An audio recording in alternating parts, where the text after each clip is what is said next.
Hey everybody, this is a first look at the brand new Lenovo ThinkPad Z13. It's a brand new line powered by AMD, tiny little machine, just 13.3-inch display. But even though it's a 13-inch device, it has a larger and more comfortable trackpad than the flagship X1 Carbon Gen 10, which is 14 inches. So, beyond me why that is the case, but thank goodness it is because I was having a little bit of trouble going from my MacBook Pro to the X1 Carbon for my testing. The X1 Carbon is right here, by the way. The thing about the Carbon is that, it's a beautiful device. I love the iconic look and feel of these classic ThinkPads. This isn't even really, I guess, a classic, although it is on its 10th generation. I think when most ThinkPad fans think of classics, they think of the T series more than anything. But anyhow, what Lenovo have done here is they've created a really compact, lightweight, small laptop that has very little I/O, but this brand new striking design. So here's sort of a tour of the device, and then I'll talk to you about the keyboard and trackpad, and then I really need a few weeks to test this thing out, otherwise I'm doing everyone a disservice. So here in the front, we have this new design language that I showed off recently in my Yoga 14 review. There's this lip here, makes it really easy to find the front of the laptop and then open it up. So you don't have to worry about divots like on a MacBook, and other Windows devices do that too. And then on the right-hand side, really limited situation here. We have a headphone jack, a power button, and then the USB-C. There's no Thunderbolt here. On the other side, we have another USB-C, which you would use for charging, and then that's it. That's all of the I/O this thing has to offer. But one thing I love about this design is it's all aluminum. It doesn't have the rubberized finish of the ThinkPad, which is a nice finish. I like it, but the ThinkPad finish is very fingerprint heavy, whereas this new aluminum finish is not. It's also a straight design versus a tapered wedge design, as you see here on the ThinkPad. And that's just the X1 Carbon. I don't have every ThinkPad in the world on me right now. But anyway, so you open this thing up and you're greeted by a brand new, newly designed keyboard. The keyboard is definitely a low travel keyboard, but it feels good. And you'll notice that it has your traditional ThinkPad function keys, secondary function keys for making phone calls and going into airplane mode very quickly. It's also backlit. The backlighting is one of the best I've seen on a ThinkPad. It's more of a brighter white versus more of the halo effect you see on ThinkPads. Still retains the nub here.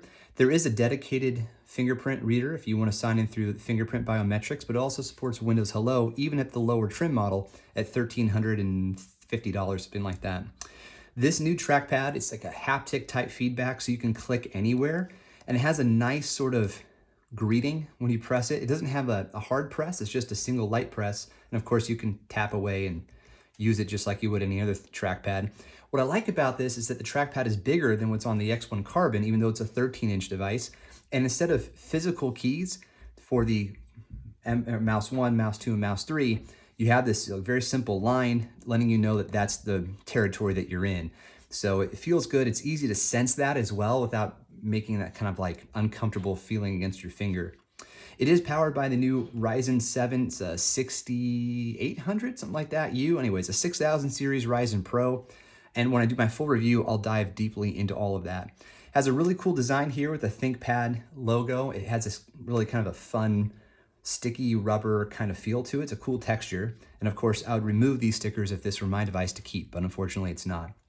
The display is outstanding. It's very bright, 1920 by 1200 resolution, so kind of the standard fare these days. I'm gonna go ahead and move my camera, and you'll probably see my Steam Deck back there.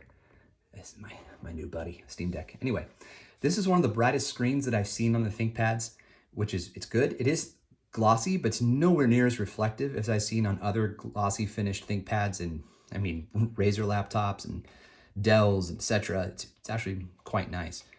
So anyway, bright, vibrant, sharp, looks good. It is only 60 hertz. That's another thing I wish they would change. So two things. I would love a full-size HDMI, and then I would love if this were 90 hertz or 120 hertz. And Lenovo, they have been producing 90 hertz displays, like especially on their IdeaPad line. So I'm not quite sure why they didn't do it here. Maybe because this is for the business crowd, not the gaming crowd. But I don't know about you guys, but anytime I see AMD, I think gaming.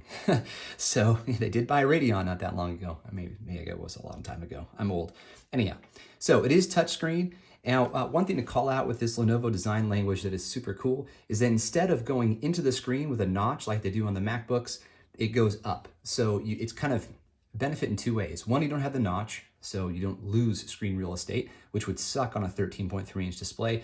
And you have a nice grip letting you know where your display is. So when you open it up, you just grab it here and go like that. Okay, so that's your first look at the ThinkPad Z13. Way more to come as I do my final review, and I got to put through its paces. But this is one of the most beautiful laptops I've ever seen. And believe me, I don't say that lightly. I'm constantly looking at laptops. I buy one and then I'm happy. And then 3 months later, I'm like, hey, what's the newest stuff that's coming out? And whether it's Apple or a Windows-based manufacturer. And I think this takes the cake right now. This is so cool. It's really nice. And I'll just tell you, sneak peek performance has been pretty good too. So it remains to be seen what the battery life is like. Actually, I'm kind of curious what Windows is telling me. It's 76% right now with 9 hours and 20 minutes remaining. And this is not a reliable source. It's currently in best power efficiency. I've got the brightness jacked up all the way for the purpose of the video, but if I can get 10 hours out of this, I'll be pretty darn happy, and I think I will. So anyhow, way more to come. Beautiful laptop, and thanks to Lenovo for sending it over for review. I'll have a full review hopefully within a month. All right, thanks everybody. Cheers.